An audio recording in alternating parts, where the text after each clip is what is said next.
No, esto es increíble. El peor atentado terrorista contra la población civil en décadas en el país. El suroccidente del país salido de madre por completo en términos de seguridad.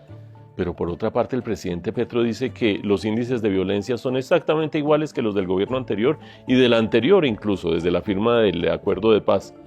¿Cuál es la realidad de esta zona del país y qué está pasando con la violencia? ¿Quién me lo dice? ¿Quién me lo dice? Ya sé. Fundación Ideas para la Paz. Javier Flores, el director. Javier, necesito hablar contigo.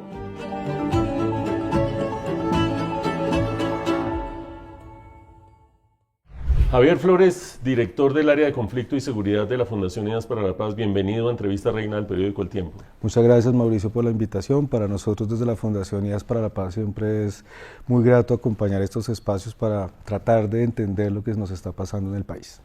Javier, este problema de la seguridad en el país, hay dos maneras de tratarlo, desde el escritorio y desde el territorio. Ustedes permanentemente están haciendo entrevistas, encuestas, viajando, haciendo presencia en el territorio. ¿Qué está pasando en el suroccidente del país hoy? Sí, Mauricio, nosotros desde la Fundación estamos todo el tiempo haciendo entrevistas, entendiendo, hablando con los actores locales y analizando la situación del territorio, porque hoy una de las características de la violencia organizada es que tú no la puedes entender con una lógica nacional, tienes que entenderla con lógicas territoriales que son absolutamente distintas y heterogéneas en cada rincón de este país. Y por lo tanto, lo que está pasando en el suroccidente debe ser entendido por las dinámicas contextuales de ese mismo territorio.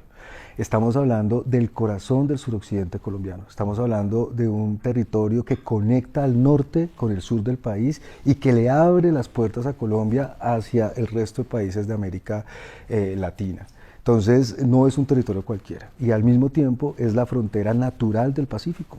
Ahí tenemos toda la apertura hacia los mercados internacionales a través de nuestros mares. Entonces, de alguna manera, es un territorio que por sus particularidades geoestratégicas cumple un papel dinamizador, no solamente del ecosistema de economías criminales, sino también del control de los territorios y las dinámicas de lavado, de contrabando, de narcotráfico, de minería ilícita y de comercialización de oro, que son esenciales para entender las fortalezas que tienen estos grupos, pero también por qué se disputan ese territorio de una manera tan activa. Estamos hablando de territorios en los que hay actividades ilegales y transitan el producto de las actividades ilegales. ¿Quién domina en el suroccidente colombiano? ¿Nariño, Cauca, Valle del Cauca? Ahí tenemos varios actores armados no estatales que tienen unas particularidades interesantes. Hoy en día la violencia organizada se caracteriza por mayor fragmentación. Tenemos una fragmentación muy clara en gran parte del territorio colombiano y tenemos también una dinámica de conflicto híbrido, es decir, estamos en ese tránsito mutacional entre los insurgentes y el crimen organizado cada vez más cercanos, todos los actores a lógicas de crimen organizado, de control de economías y ecosistemas criminales, que a una lógica obviamente insurgente. En ese territorio en particular tenemos un gran dominio del Estado Mayor Central, en lo que es el norte del Cauca y la área circundante de Cali, Jamundí, Dagua, etcétera, pero también tenemos una presencia en el norte del Valle del ELN y tenemos al sur del Cauca una presencia del ELN y más al sur toda la zona de Nariño, del Pacífico nariñense. Tenemos un control muy fuerte, casi de dominio de la Coordinadora Nacional del Ejército Bolivariano, que es la disidencia o la fragmentación de la segunda Marquetalia de Iván Márquez, al mando en este momento de Walter Mendoza. Entonces, esas estructuras se comportan de manera digamos distinta, no muy jerarquizada, los mandos unificados ya no son tan claros y tenemos entonces esta posición desde la Fundación Ideas para la Paz, que la incidencia que puede tener Iván Mordisco realmente en las estructuras del Estado Mayor Central, que son las de él, en el Cauca es cada vez menor, yo diría que mínima. Es decir, estas acciones y actos terroristas que están amedrentando a la población en este territorio no creo que tengan mucho que ver con la posición de Iván Mordisco, sino con decisiones unilaterales de los mandos que están allí. Eso más que un mando unificado es una alianza, no una subordinación. Una alianza de distintos grupos criminales, de distintos grupos dedicados a actividades ilegales. Este Estado Mayor Central, lo acabas de decir, pero para entendernos, es la rama de las disidencias de las FARC que no firmaron el acuerdo de paz y que se fueron bajo el mando originalmente de Iván Mordisco. La otra rama es la de alias Calarcá, y estas de Iván Mordisco se han disgregado y casi que descompuesto desde el punto de vista jerárquico. Sí, así es. Es decir, el Estado Mayor Central de Iván Mordisco tiene mucha presencia en el Cauca, Valle, en algunas zonas de Nariño, y una presencia fuerte también en Guaviare, sur del Meta y algunas zonas de Caquetá, donde Iván Mordisco sí tiene mayor influencia. Pero la zona del Cauca, cada vez lo que nosotros notamos es una, digamos, disrupción de la capacidad de mando de alias Iván Mordisco hacia los mandos locales, hacia Kevin, Marlon y todos ellos que tienen realmente son los que dominan en este territorio. Y esa lógica funciona más como un tema simbólico y narrativo que realmente como un mando subordinado hacia alias Iván Mordisco. Si tú me preguntas, Mauricio, si mañana dan de baja a Iván Mordisco, ¿algo cambia en el Cauca? Y la respuesta es no. No cambia nada en el Cauca, están desarticulados y sin embargo atacaron simultáneamente en distintos frentes hasta llegar al punto dramático de Cajibío con más de 20 civiles muertos. Esa articulación simultánea, ese alarde de poder, ¿cómo se explica? ¿Cuáles pueden ser las hipótesis de lo que pasó hace unos días en el Cauca y que sigue teniendo sus remesones? Es dramático, son 37 actos terroristas en 5 días, eso es sin lugar a dudas algo atípico, pero lo que pasa en el Cauca es que ese tipo de comportamientos de las estructuras armadas que históricamente han estado ahí, tanto de las FARC en su momento y actualmente las disidencias, han sido normalmente más agresivas en ese tipo de accionar que en el resto del país.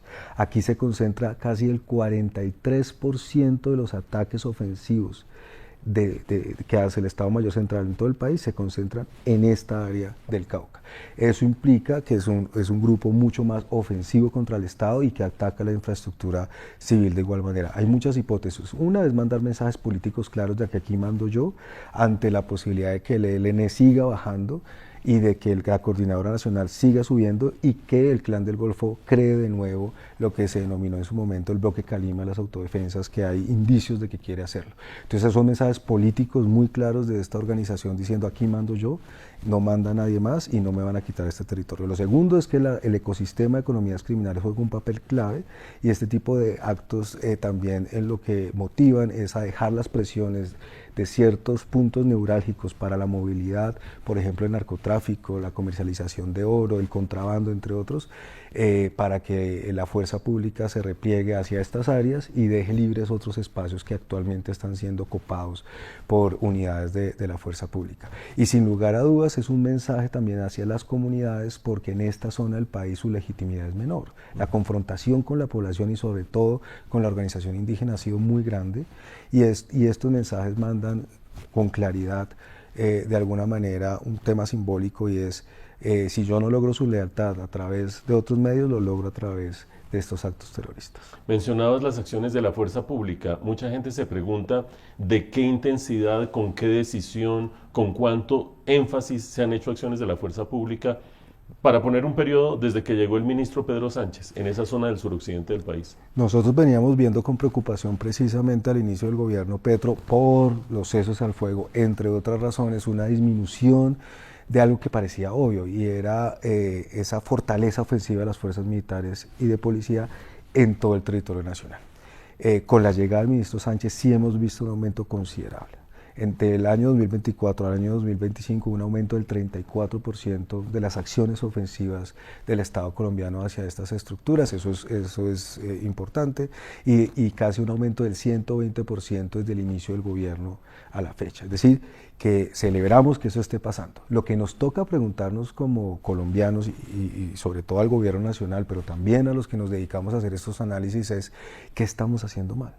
Si desde que llegó este gobierno se han neutralizado, eso implica capturado, desmovilizado, dados de baja, desvinculados, sometidos, etcétera, a más de 13.000 hombres, que es más de lo que ellos recibieron cuando llegaron al poder, porque hoy tenemos 27.000 hombres en estos grupos, con un crecimiento del 85% desde la llegada de este gobierno y el 126% desde el cierre del gobierno del presidente Santos.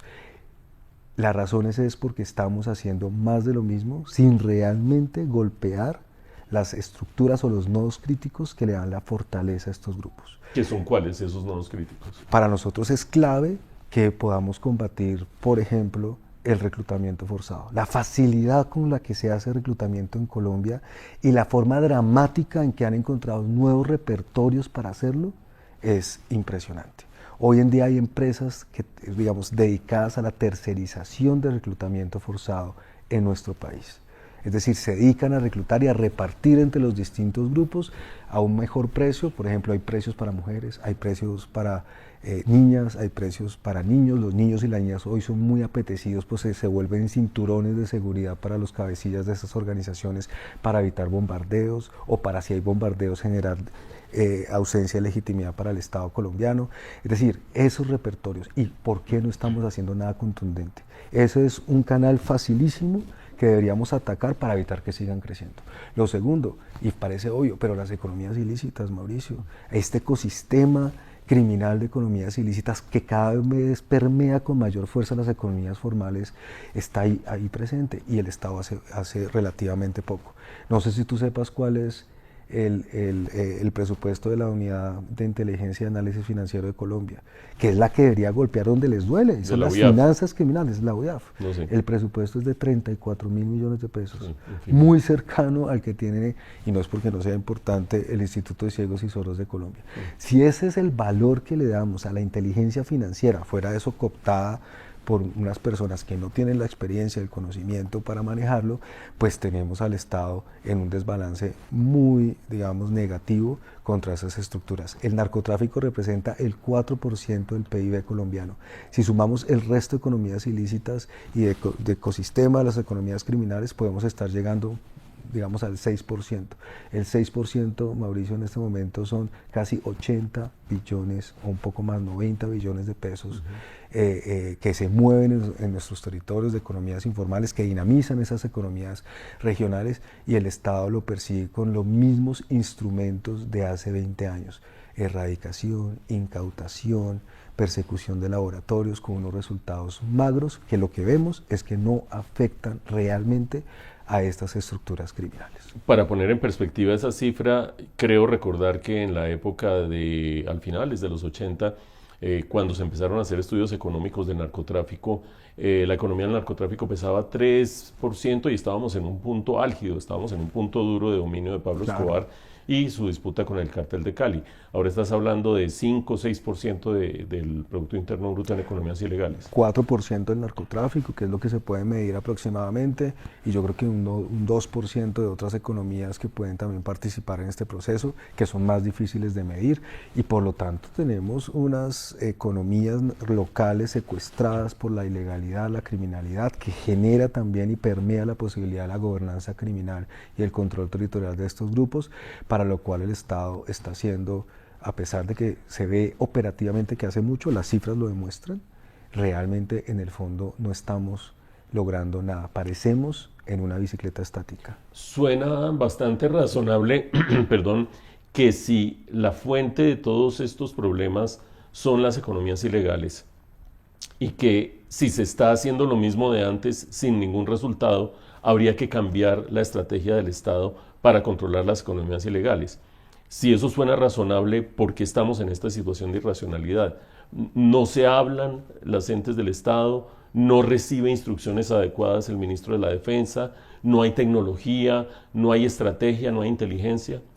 Yo creo que es una suma de todos, principalmente no hay un norte político, hoy tenemos una desarmonía entre las distintas políticas públicas que deberían estar integradas para que esto funcione.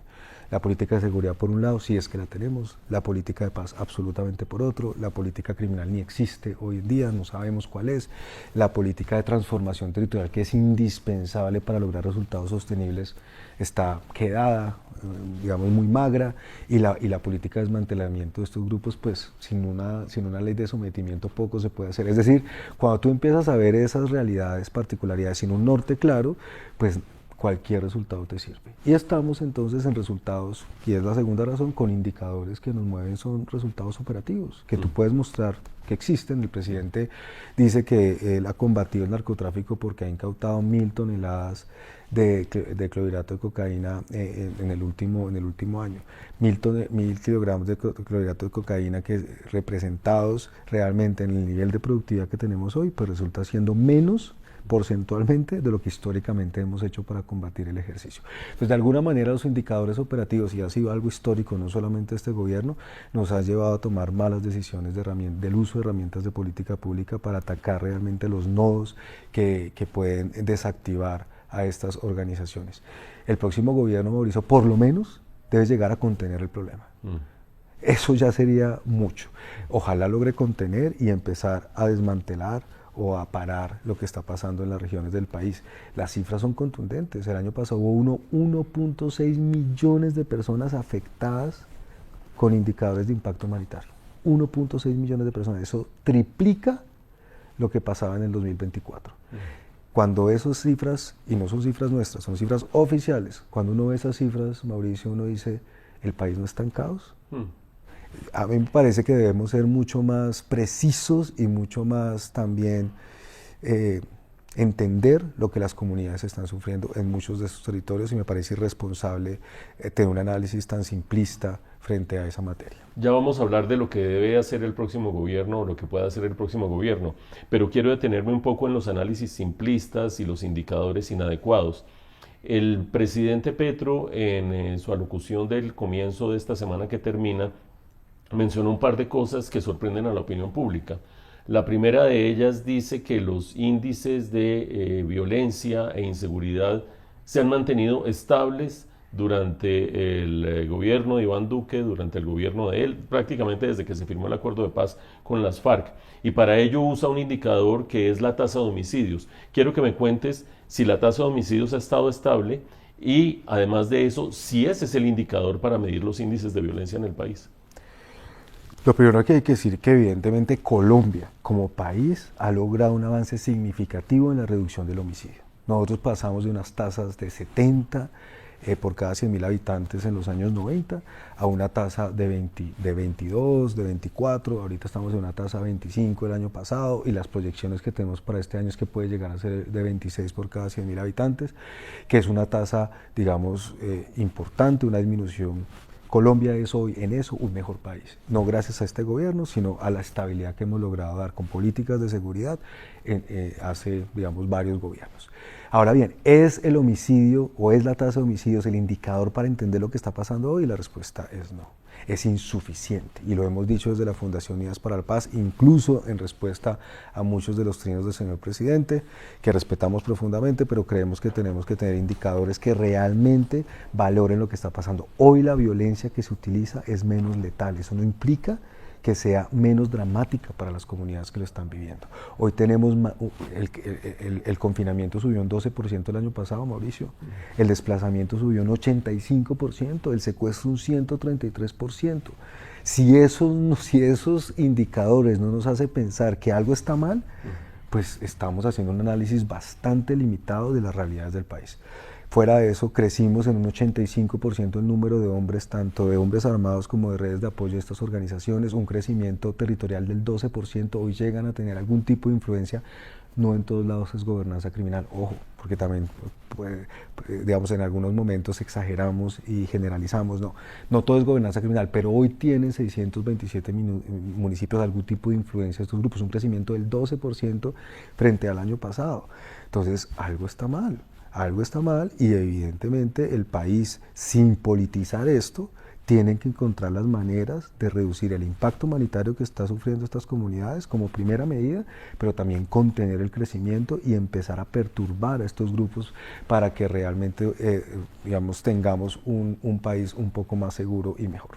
¿Cuál es el número de municipios en donde hay control de parte de los grupos al margen? Si uno suma todos estos actores, tenemos 627 municipios que tienen algún tipo de influencia de estas organizaciones, no en todo el municipio, ojo, eso está a nivel, nosotros lo tenemos a nivel veredalizado, pero 627 municipios tienen algún tipo de influencia. Y un dato importante, 116 de esos municipios están en disputa territorial. Hoy tenemos 14 disputas activas entre los distintos grupos, que es donde se genera más del 50% del impacto humanitario. Ahí se concentra el impacto humanitario en Colombia. Ahora que se acercan las elecciones, la pregunta obvia es si en esos municipios habrá voto libre o se percibe algún tipo de estrategia en un mismo sentido o cada cual jala para un lado de los grupos ilegales. Los grupos ilegales, como ya lo habíamos dicho antes, tienen una función más de crimen organizado. El crimen organizado, aunque no tiene una posición política e ideológica, sí quiere influir en la política del territorio para proteger sus ecosistemas criminales. Entonces nosotros sí creemos, y lo hemos evidenciado en nuestro trabajo de campo, que estas organizaciones en todos sus territorios tienen un nivel de compromiso con actores políticos para lograr influenciar las elecciones y beneficiarse, no para la toma del poder nacional, sino para, desde el poder local, controlar las decisiones que beneficien a sus economías, a este ecosistema de economías criminales que allí existen. Nosotros desde la FIB hemos hecho un llamado a que tenemos que tener por lo menos una mirada desde dos puntos de vista en las elecciones. Uno, en las que pasaron y en las que vienen. Y en las siguientes, que son locales, mucho más. Pero en estas, principalmente, lo que nosotros vemos es que las zonas de disputa afectan los derechos políticos de los ciudadanos, porque en esas zonas hay mayor desplazamiento y mayor confinamiento. Eso implica que las comunidades no pueden salir a votar y expresar sus opiniones políticas. Esos son 116 municipios, Mauricio, donde eso está pasando y donde los actores armados también dicen, usted entra y usted no entra. Pero en el resto de municipios donde hay más hegemonías, es decir, dominios, ahí tenemos una situación distinta. Ahí ni siquiera se molestan para evitar que haya campañas, que entre quien quiera, porque yo ya sé que usted tiene que votar por alguien. Y la gente, sin necesidad de que haya una presión o una pistola en la cabeza, ya hay unos acuerdos clarísimos, impulsados por estos grupos, para que haya un voto constreñido de alguna manera a partir de la influencia de estos grupos. Una zona de esas, por ejemplo, puede ser Tumaco.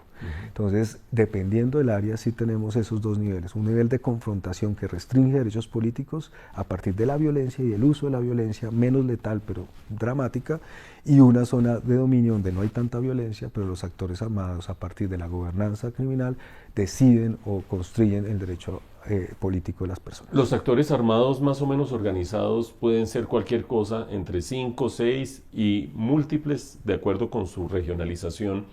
Y las actividades ilegales son narcotráfico, minería ilegal, extorsión, tráfico de armas. En toda esa matriz tan diversa hay una presión hacia la población para votar por un mismo candidato, o se diversifica la presión. Eso es diversificado, no en todas las zonas. Aquí no hay un componente ideológico, sino un componente de negociación. Y allí donde se negocie, pues se negocia. Y de acuerdo a esa negociación de actores muy locales que también tienen intereses nacionales a través de sus redes tradicionales del clientelismo político, pues apoyan o no a ciertos candidatos al Congreso, particularmente en las pasadas elecciones del 8 de marzo, pero también en estas campañas nacionales para la presidencia de la República. No vemos una tendencia exclusiva de votar por un solo candidato en estas zonas. Hay diversas manifestaciones digamos, de ese constreñimiento violento al elector. Vamos al próximo gobierno.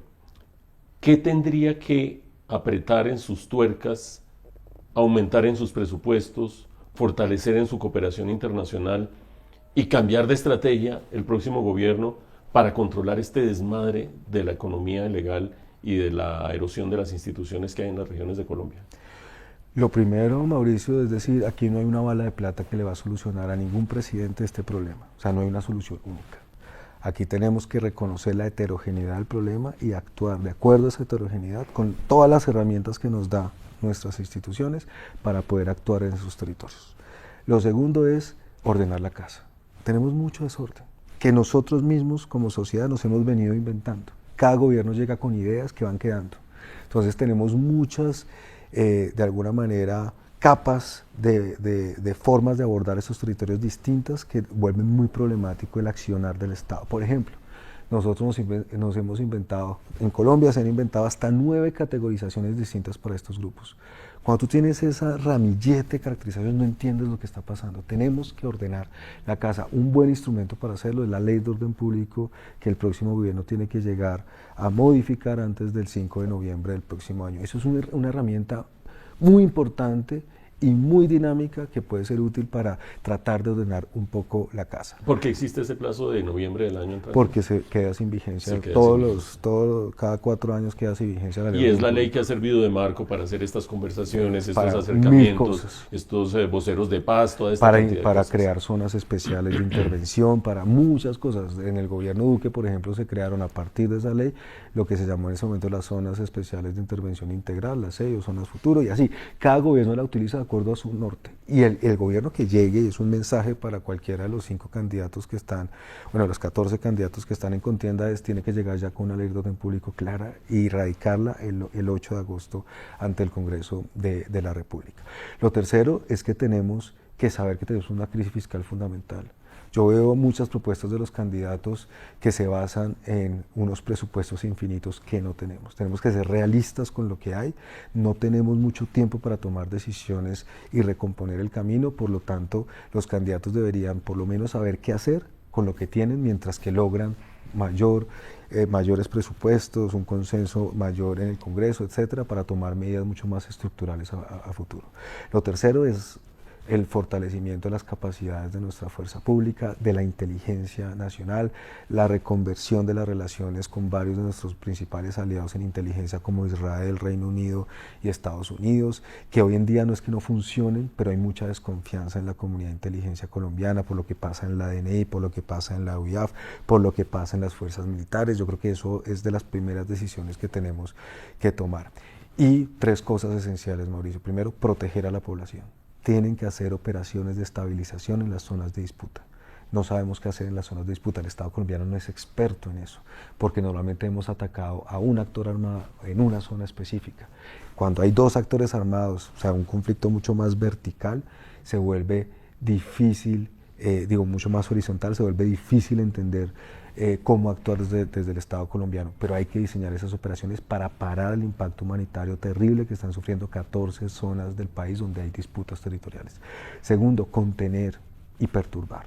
Tenemos que contener el crecimiento de estos grupos en sus economías islitas a través de una disrupción que sea mucho más estratégica.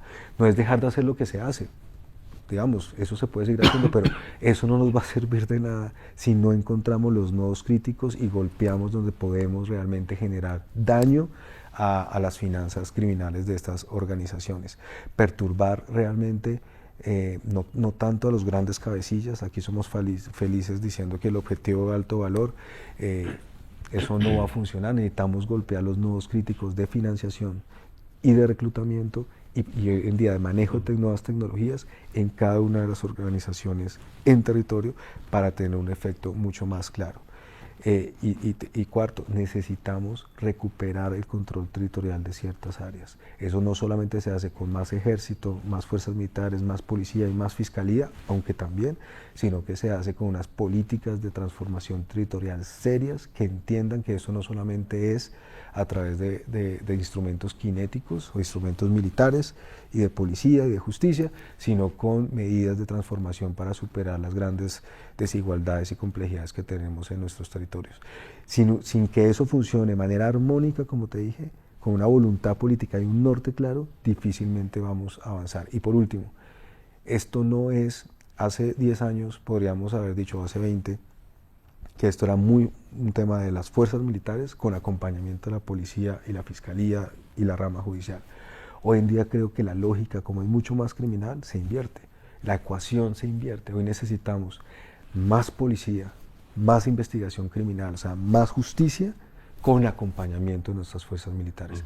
Responsabilizar a nuestras fuerzas militares para solucionar el problema que tenemos hoy no solamente es irresponsable, sino que es ingenuo. Podemos llevar, como lo acaba de anunciar el ministro de Defensa, 2.800 hombres nuevos a la Panamericana y a la zona circundante de Cali, y te aseguro que eso no va a cambiar mucho las realidades de ese territorio. Javier, la última inquietud. Nada de esto se puede lograr sin cooperación internacional en distintos frentes, desde la económica, la militar, la inteligencia, sobre todo tratándose de delitos transnacionales. El gobierno de Estados Unidos sacó en octubre del año pasado un documento de seguridad nacional donde hay 2 paginitas dedicadas a América Latina y habla de la necesidad de que haya gobiernos amigos en la región, de que no estén Rusia y China en la región y de que Estados Unidos tenga la posibilidad de acceder a recursos. Y mientras la gente estaba digiriendo el documento, ¡pum!, vino la operación de Nicolás Maduro. De otra parte, Estados Unidos muestra deliberadamente la intención de que haya un cambio de régimen en Cuba. Fuera de eso, la incidencia en las elecciones parlamentarias de Argentina de octubre del año pasado fue evidente, las preferencias en las elecciones de Costa Rica y Honduras también. ¿qué papel puede jugar Estados Unidos en el nuevo gobierno para ordenar la casa en los términos que tú has planteado? Yo creo que el apoyo de Estados Unidos va a ser fundamental en cualquiera sea el gobierno, con unas facilidades más grandes en algunos que en otros, pero yo no creo que vamos a tener una respuesta como la que tuvimos hace 2 décadas con el Plan Colombia. Yo no creo que ningún, y menos este gobierno de los Estados Unidos, esté dispuesto a darnos tantos recursos para ayudarnos a salir de este problema. Yo creo que eso es ingenuo pensarlo actualmente. Eso no quiere decir que no tengamos que mejorar las relaciones, no solamente con los Estados Unidos, sino también con Israel, con el Reino Unido y con otros grandes aliados que hemos tenido en el pasado, pero reconociendo que la cooperación que fue esencial en el pasado para recuperar la seguridad no la vamos a tener de una manera tan, digamos, tan grande como antes. Y estar pensando y esperando que eso va a pasar como parte de la estrategia me parece equivocado.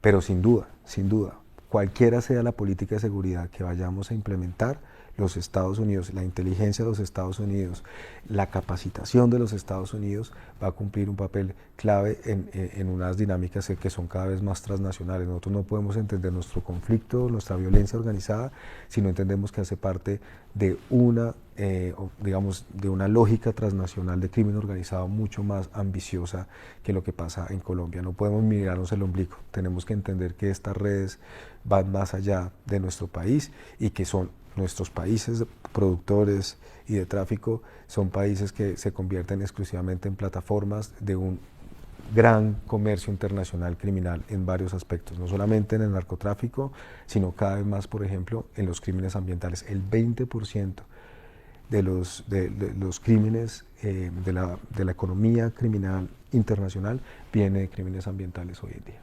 Entonces hay que tener, digamos, parar mucha atención en eso. Y frente a eso, Mauricio, yo quisiera decir algo frente a ese comentario del presidente de que los explosivos que utilizaron vinieron de Ecuador. Ese mensaje, como esa narrativa que está tratando de vender el presidente, no de ahorita, sino desde hace varias semanas con respecto a Ecuador, nos parece un poco irresponsable, sobre todo, Mauricio, teniendo en cuenta que en Colombia estas organizaciones tienen acceso relativamente fácil a explosivos y a insumos para producir explosivos a partir de redes de corrupción, de incluso de la fuerza pública, pero también de otros estamentos de la sociedad.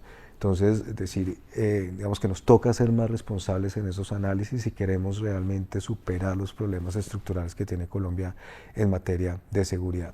Pero el mensaje también es positivo. Colombia ha enfrentado peores escenarios, Mauricio, y ha logrado con innovación, también con voluntad política y con arreglos en la propia sociedad, salir adelante. Yo creo que este es un momento en que nos debe convencer a todos que solamente trabajando de manera articulada y, digamos, con un norte claro como país, podemos superar este problema de seguridad que se está complicando.